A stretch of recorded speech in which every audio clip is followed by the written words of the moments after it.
Now, you might not be jive to the world of Canadian politics, but currently our Prime Minister is this asshole. Our former Prime Minister is this asshole. And the guy who wants to run our country and be the next Prime Minister is this asshole, Kevin O'Leary. And today, I'm going to tell you about how much I fucking hate Kevin O'Leary. Now, Kevin O'Leary is a businessman and one of the many Conservative Party of Canada leadership hopefuls. Unfortunately, he's doing fairly well in the polls for the party leadership, mainly because he's been branded as the Canadian Donald Trump. Unfortunately, this is a wholly undeserved title, as he is nothing like Donald Trump. Kevin O'Leary is a man who has said that he would consider have running for the Liberal Party, were they not the incumbents and not currently headed by Justin Trudeau in the past. At the same time, he is a pro-supply management, pro-Bombardier bailout, flip-flopping on carbon tax, asshat.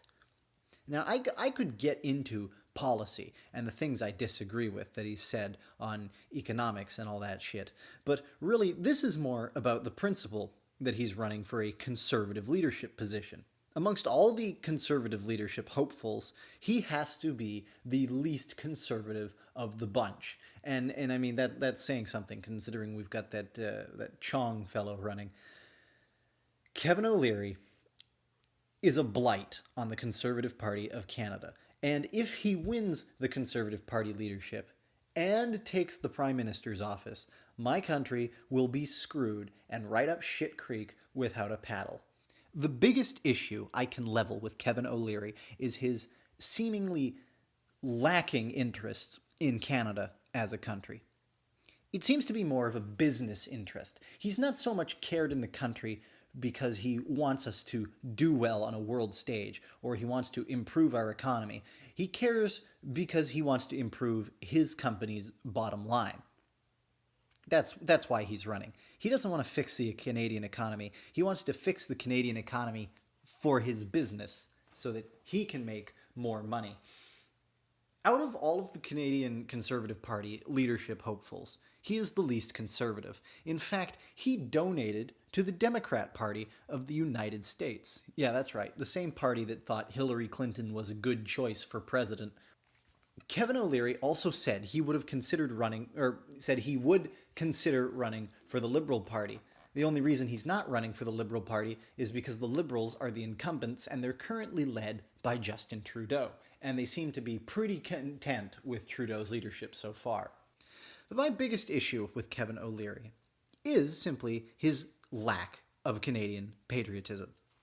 He has spent more time in the United States recording his television shows and making business deals than actively campaigning to take the Canadian Conservative Party leadership. In fact, he has missed out on 2 of the Conservative Party debates. The first one that he missed after announcing his candidacy was the French language debate. Now, most Anglophones in Canada are going to say, oh, well, it's just the French debate. But here's the thing. When Americans complain about having race relations issues, in Canada we have language relations issues. And having a guy who wants to run the country skip out on the French language debate is a good way to drive a wedge between the Francophones in Canada and the Anglophones in Canada. And that's a divide we really can't afford to get much bigger, because the last time it got particularly sizable, they tried to leave the fucking country. At the same time, he's also said that he would not commit to taking Conservative Party leadership if he didn't win the Prime Minister's office. Considering it already costs money to elect a leader for the party, he'd basically be throwing them into yet another leadership race immediately after 2019 if he doesn't win the election, forcing people to pony up more money and donations to their preferred candidate and forcing these people to run around the country jetting off on party dollars so that they can try and prove that they're fit to run the official opposition for the next several years. It's ludicrous to think that he would rather stand on his high horse in the United States and tell us, Canada needs to be fixed, but if I can't win, I don't want to commit to, fixing Canada. Well, congratulations. You're an asshole. Being the official opposition is a very important job, and if he wants to fix Canada so badly, he would commit to being the official opposition, even if he couldn't win. On another note, as a businessman, he has a large number of businesses under his thumb. The biggest problem I've noticed with his policy is that he refuses to disconnect himself from his businesses if he gets in. That is to say, he'll continue to run all of his businesses himself, or with a little extra administrative help when he's busy with Canada stuff, as well as take the official leader of the Conservative Party of Canada position, which would be a massive conflict of interest, where we've seen Donald J. Trump in the United States at least pass all of his business endeavors onto his children while he's in the Oval Office. Kevin O'Leary will do no such thing. Double dipping, if I've ever seen it. At the same time, he's also stated that he would continue to run he'd continue to film his TV show. So, of course, jetting off to the States every other week so that he can record himself mocking a bunch of upstart entrepreneurs on national television or on international television is seemingly just as important to him as running the second largest country on the planet. It certainly doesn't help that on policy, Kevin O'Leary is a rabid liberal. In fact, he's gone on record to say that the AR-15 rifle shoots like a water gun, and that only people who want to hurt other people would want to own something like that. A good way to alienate a sizable chunk of Canada's gun-owning population. Of the 5 million estimated gun owners in Canada, that make up a very sizable portion of the country's population, considering we only have around 36 million people living in Canada. Right there, he'd rather win brownie points amongst leftists who hate the thought of people owning firearms than actually trying to win brownie points with people in the party he's trying to run.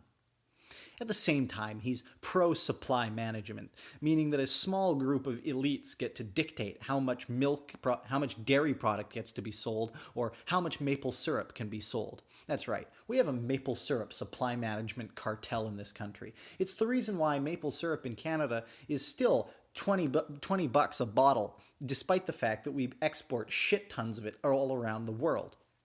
He's also flip-flopped on the carbon tax, more or less probably because he's decided that a carbon tax depends on whether or not he would be running as a liberal or a conservative. Having to run as a conservative has forced him to say no to a carbon tax. He's also pro-Bombardier bailout. Now, for those of you who don't know, Bombardier is a manufacturing company in Canada. They mostly focus on aeronautics, planes, but they also manufacture the Ski-Doo and Sea-Doo products, snowmobiles and jet skis, respectively. They're failing. They're a failing company, and he wants to continue government bailouts. The same government bailouts that have propped up this failing company for years and has allowed them to not have to actually compete on the world stage as they would under a free market, when they know that the instant they start failing on their bottom line, they'll get free money from the fucking government. Business welfare. What a wonderful thing. You'd think a businessman like O'Leary would understand the benefits of a free market enterprise. Unfortunately, he wants to keep throwing money, taxpayer money, at a company that can't keep itself afloat. In actuality, Kevin O'Leary is only as popular as he is because he's a businessman and he has a reality TV show. 2, actually. He had Dragon's Den and Shark Tank, but I don't think he's on Dragon's Den any longer. And Dragon's Den was just the shitty Canadian version of Shark Tank. Really, he's billing himself out to be the Canadian Donald Trump. But he's not. He's an open borders, anti-gun, pro-welfare ass clown. And he is not someone I want anywhere near the Prime Minister's office.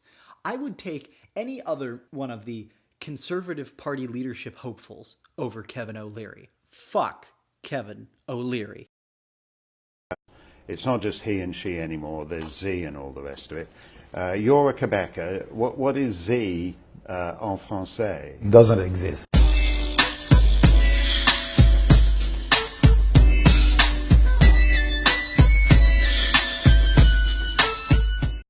This has been the Cosmic Canadian. And just remember, if it doesn't say Tim Hortons, then that shit's not important.